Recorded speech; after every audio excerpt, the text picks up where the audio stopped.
Have you ever noticed how some people come alive the moment they start tidying up their space? The sound of drawers opening, the smell of clean laundry, the satisfaction of seeing a room transform? It's like therapy. While others might see it as just cleaning, to them it's something deeper. It's peace. It's clarity. It's the feeling of taking life back into their own hands, one folded towel at a time. Maybe that's you. You get a strange sense of calm when everything is in its place. You don't just clean for the sake of being clean, you clean to breathe again. Today, let's explore that. Why do some people love organizing their home? What's really happening in the mind and heart when someone feels happy just looking at a tidy room? And why is that so deeply satisfying, almost healing for some of us? Let's start with the obvious, but often misunderstood truth. Loving to organize isn't just about neatness. It's about control in a world that feels uncontrollable. Psychologically, our environment reflects our inner state.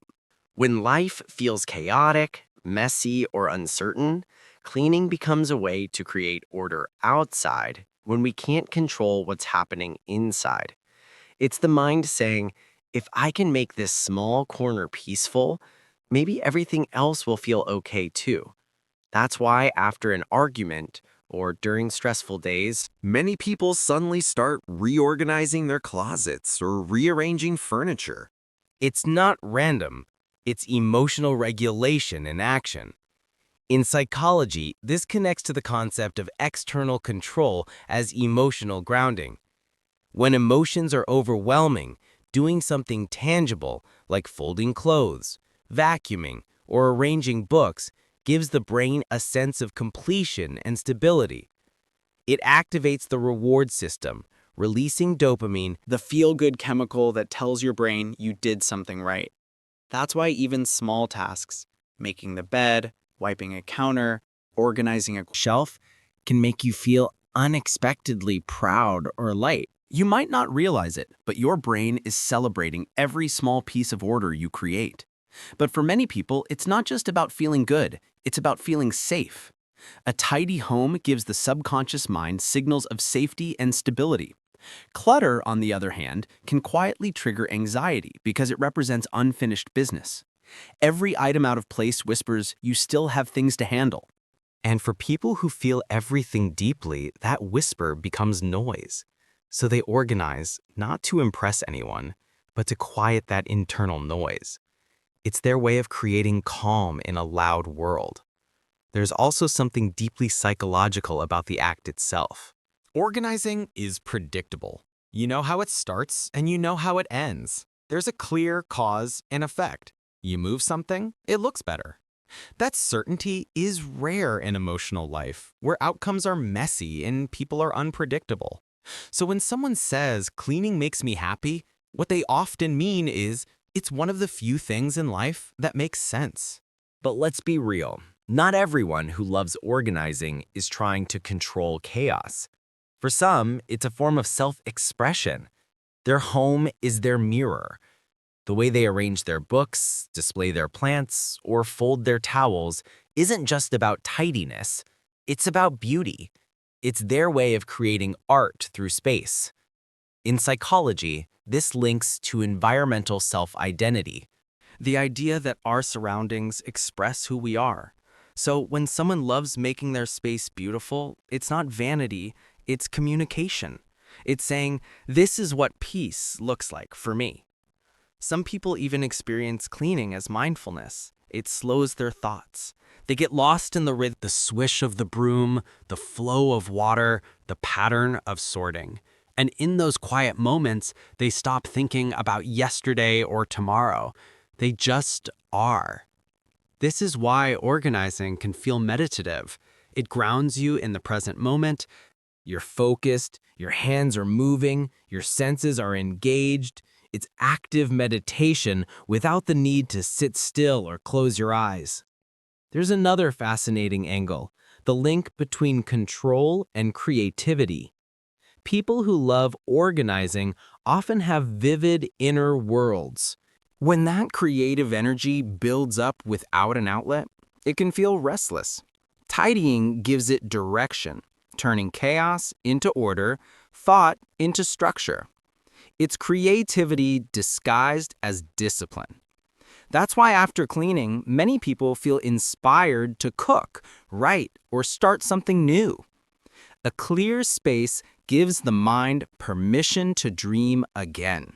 Because clutter doesn't just fill rooms, it fills mental space too.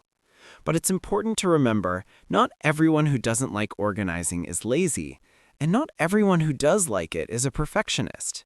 There's no right or wrong here, just different ways of finding peace. For some, mess doesn't bother them because their mind thrives in creative chaos. For others, even a small pile of papers feels like a heavy cloud. Both are valid.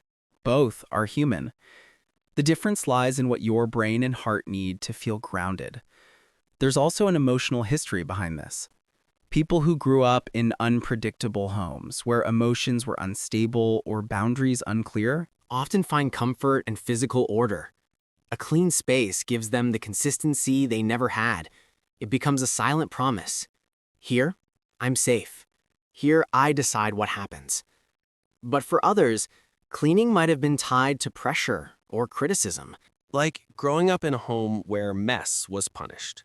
Those people might associate tidying with stress instead of peace, and that's why they avoid it. It's not about habits, it's about emotional associations. Our past quietly shapes our relationship with order. Then there's the neuroscience of it all. When you finish organizing a space, your brain's reward center activates. The visual of a tidy room literally lowers cortisol, the stress hormone. That's why so many people say, I feel lighter after decluttering. It's not just a feeling, it's biology. Your mind reads, order is safety. Your body relaxes, your breathing slows, and suddenly you feel capable again, like you can handle life. Simply because your environment reflects harmony. Some people even use organizing as emotional language. They might not say, I'm stressed or I feel sad. Instead, they just start cleaning. It's their way of coping without words. When they scrub, they release emotion. When they rearrange, they realign their energy.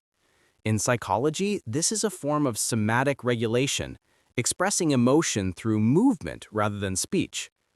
That's why it feels satisfying to wipe a counter until it shines. It's not just dirt being removed, it's tension being released. But let's go deeper. Why does a clean home feel emotionally healing to so many people? Because our surroundings are like mirrors for our minds. A tidy space tells your brain, I'm capable, I'm in control, I'm okay.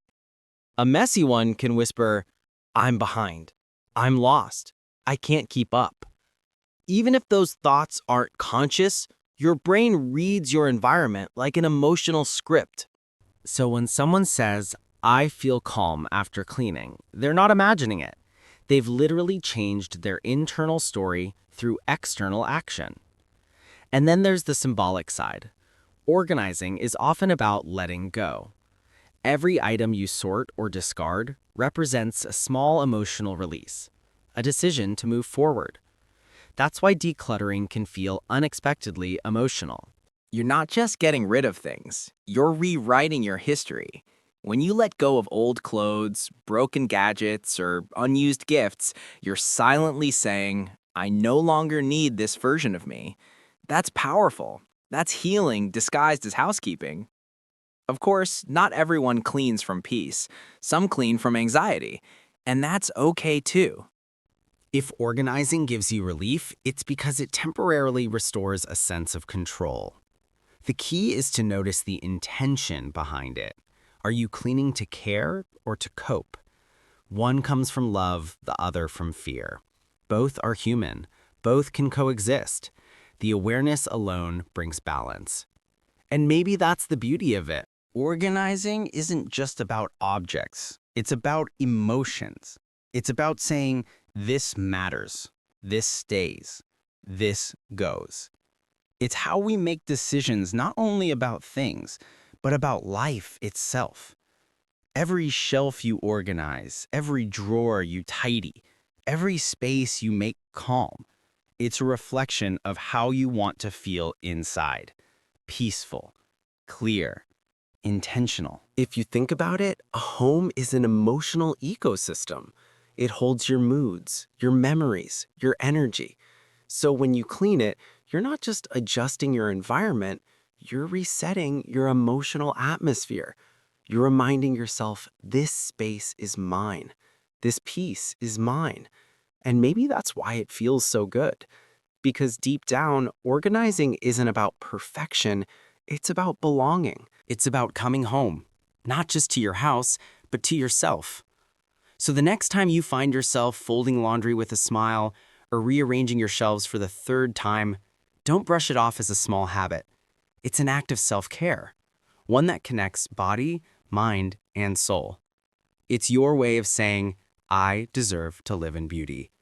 I deserve calm. And there's nothing shallow about that.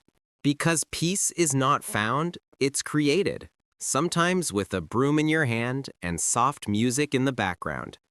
Speech ballooner, you like this too.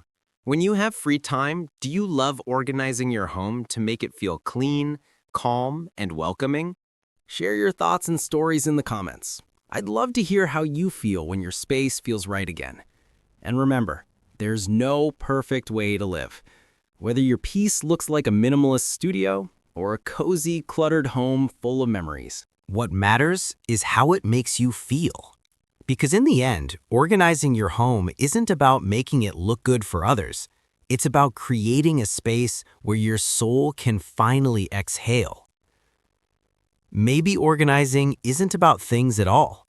Maybe it's how some of us find peace. One folded corner, one quiet room, one calm breath at a time.